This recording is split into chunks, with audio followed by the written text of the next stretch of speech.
गांव के कोने में एक छोटा सा घर था जहां रामलाल अपने परिवार के साथ रहता था।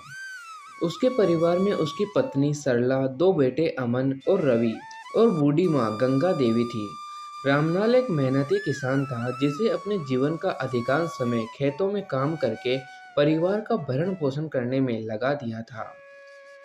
संघर्षों से भरा जीवन। रामलाल बचपन से ही जिम्मेदारी निभाने के लिए मजबूर था। उसके पिता का देहांत तब हो गया था जब वह मात्र 10 साल का था। घर में माँ और छोटी बहन थी। पिता के जाने के बाद घर चलाने की जिम्मेदारी उसके कंधों पर आ गई थी। बचपन खेलने कूदने में बिताना चाहिए था, लेकिन रामलाल ने अपने खेतों में काम करना शुरू कर दिया। सुबह स्कूल जाता, दोपहर में खेतों में काम करता और रात को माँ के साथ चूल्हे के पास बैठकर बातें करता। समय बीतता गया और वह धीरे धीरे बड़ा हुआ। पढ़ाई पूरी नहीं कर सका क्योंकि घर की आर्थिक स्थिति बहुत खराब थी। इसलिए उसने पूरी तरह खेतों को अपना पैसा बना लिया। कुछ सालों बाद उसकी शादी सरला से हो गई। सरला भी मेहनती और समझदार थी। दोनों ने मिलकर घर को अच्छे से संभाला। बेटों की परवरिश और नई उम्मीदें। अमन और रवि जब छोटे थे तब रामलाल ने ठान लिया था कि वह उन्हें अच्छी शिक्षा देगा। वह नहीं चाहता था कि उसके बेटे भी संघर्ष का सामना करें जो उसने किया था। सुबह होते ही रामलाल खेत चला जाता और दोपहर में लौटकर बच्चों के साथ समय बिताता। उनकी पढ़ाई का पूरा ध्यान रखता। सरला भी उनका ख्याल रखती। समय बीतता गया और अमन शहर जाकर पढ़ाई करने लगा। रवि अभी गांव में ही था और स्कूल जाता था। रामलाल को अब पहले से ज़्यादा मेहनत करनी पड़ रही थी क्योंकि अमन की पढ़ाई का खर्च बढ़ गया था। जिम्मेदारी का एहसास। एक दिन अमन घर आया और बोला, पिताजी, मैं अब आगे की पढ़ाई करने के लिए बाहर जाना चाहता हूँ। मुझे इंजीनियर बनना है।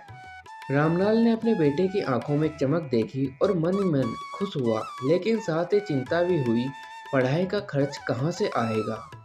घर पहले से ही सीमित संसाधनों पर चल रहा था, लेकिन उसने हिम्मत नहीं हारी।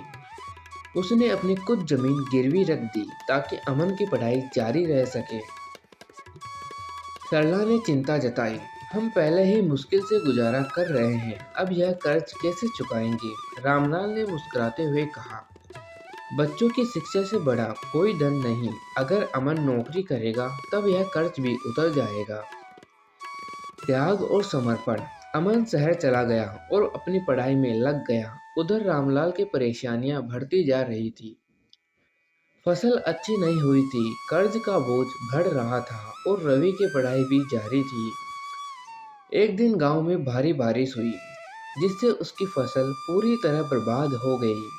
यह देखकर रामलाल को बहुत बड़ा झटका लगा। अब घर चलाने का भी संकट आ गया था। अब क्या करेंगे? सरला ने चिंतित होकर पूछा। रामलाल ने कहा, चिंता मत करो, मैं मजदूरी कर लूंगा, लेकिन बच्चों की पढ़ाई नहीं रुकने दूंगा। रामलाल ने गांव में छोटे मोटे काम करने शुरू कर दिए। कभी लकड़ी काटता, कभी ईंटें धोता, तो कभी खेतों में मजदूरी करता।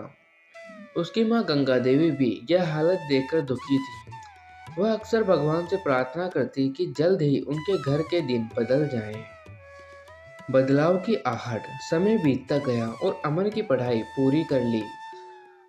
उसकी कड़ी मेहनत और पिता की बलिदान रंग लाए।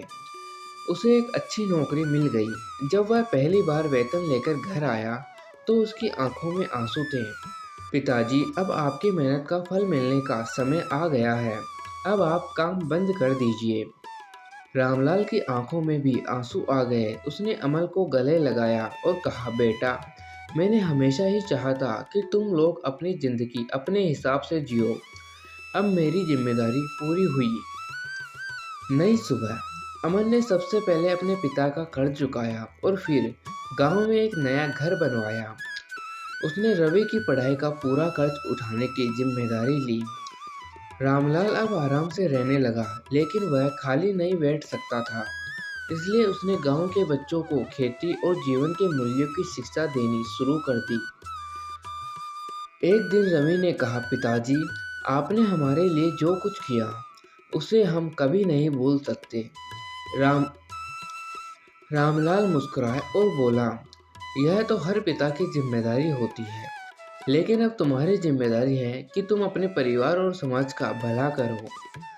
निष्कर्ष, यह कहानी केवल रामलाल की नहीं, बल्कि हर उस व्यक्ति की है जो अपने परिवार के लिए संघर्ष करता है। जिम्मेदारी केवल एक बोझ नहीं, बल्कि एक कर्तव्य है जिसे निभाने से ही जीवन सार्थक बनता है।